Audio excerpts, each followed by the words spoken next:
নমস্কার বন্ধুরা, এক্সপ্লোরার সৈকত অফিসিয়াল চ্যানেলে সকলকে স্বাগতম। কুরুক্ষেত্রের যুদ্ধের সময় অর্জুনকে দেওয়া শ্রীকৃষ্ণের বাণী নথিভুক্ত রয়েছে শ্রীমদ্ ভগবদ্ গীতায়। যুদ্ধক্ষেত্রে দিশাহীন হয়ে পড়েছিলেন শ্রী অর্জুন। তিনি বুঝতে পারছিলেন না যে তার কি করা উচিত।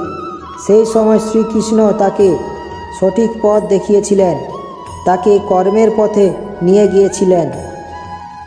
শ্রীমদ্ ভগবদ্ গীতায় শ্রীকৃষ্ণ আমাদের বলেছেন আমরা জীবনে অসফল হই কেন। সেই বিষয়ে আমাদের একটি উদাহরণ দিয়ে তিনি বলেছেন, আমরা যখন কোনো পাহাড়ে চড়তে শুরু করি তখন আমরা বারবার পড়ে যাই, আবার বারবার উঠে দাঁড়াই। তখন আমরা সামনে এগোতে চেষ্টা করি, কিন্তু আমরা যদি দৃঢ় প্রতিজ্ঞা করে থাকি তাহলে আমরা সেই পাহাড়ের চূড়াতে অবশ্যই পৌঁছে যাই। গীতায় শ্রীকৃষ্ণ আমাদের বলেছেন, চলার পথে যদি কোনো বড় পাথর চলে আসে বা পর্বতের কোনো বড় অংশ সামনে চলে আসে, তাহলে তার সঙ্গে আমরা ধাক্কা খাই না, আমরা পথ বদলে নিই। কিন্তু বাধা সব সময় আমাদের পেতেই হয়, আর সেই বাধা আমরা পাই ছোট ছোট পাথরের থেকে। আপনারা দেখবেন পাথরের উপরে পা পড়লে আমাদের পা পিছলে যায় ও আমরা পড়ে যাই। এই ছোট ছোট পাথর হলো আমাদের জীবনে ছোট ছোট সমস্যা। সেই সমস্ত ছোট ছোট ভুলগুলো যেগুলো আমরা অবহেলা করতে থাকি, আমরা সবাই ভাবি এর দ্বারা আমাদের কী বা ক্ষতি হতে পারে, এই কথা আমাদের সকলেরই মনে থাকে। কিন্তু সেইগুলো অনেক সময় আমাদের অসফলতার কারণ হয়ে দাঁড়ায়। এই কথাগুলো কখনো ভেবে দেখেছেন কি? শ্রীকৃষ্ণ আমাদের বলেছেন যত তাড়াতাড়ি সম্ভব এই পাথরগুলোকে জীবন থেকে তুলে ফেলে দিন। ভুল আমরা সকলেই করি, ভুল হওয়াটা স্বাভাবিক, কিন্তু তার মানে এই নয় যে বারবার সেই ভুলের পুনরাবৃত্তি হবে।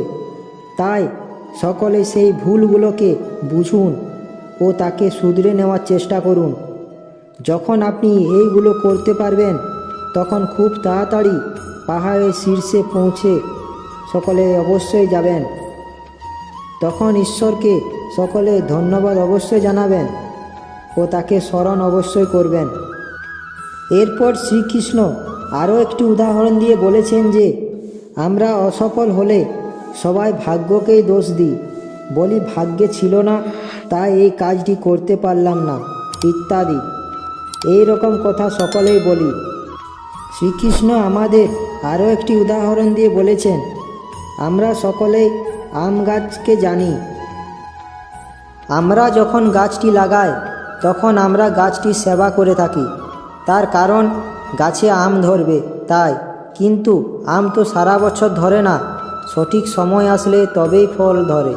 কিন্তু তাও আমরা সারা বছর গাছের সেবা করি। গাছটির সেবা তখন করি না যখন গাছটির ফুল ফল আসার সময় আসে। আমরা যদি গাছটির আগে সেবা না করতাম তবে গাছটি কখনোই ফল দিত না। আর এটাই আমাদের জীবনে একটি বড় শিক্ষা প্রদান করে থাকে। শ্রীকৃষ্ণ বলেছেন সময় আমাদের জন্য কখনো অপেক্ষা করে না। আর যদি সময় আমাদের জন্য অপেক্ষা করে না তবে আপনি সময়ের জন্য কেন অপেক্ষা করবেন?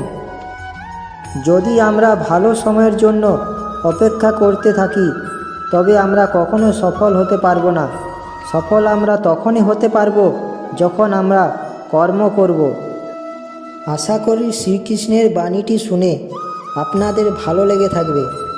শ্রীকৃষ্ণের বাণীটি যদি ভালো লাগে একটি লাইক অবশ্যই করবেন ও এরকম ভিডিও দেখতে চ্যানেলটি সাবস্ক্রাইব করে পাশে থাকা বেল আইকনটি ক্লিক করবেন ও সকলের সঙ্গে ভিডিওটি শেয়ার করতে ভুলবেন না যেন।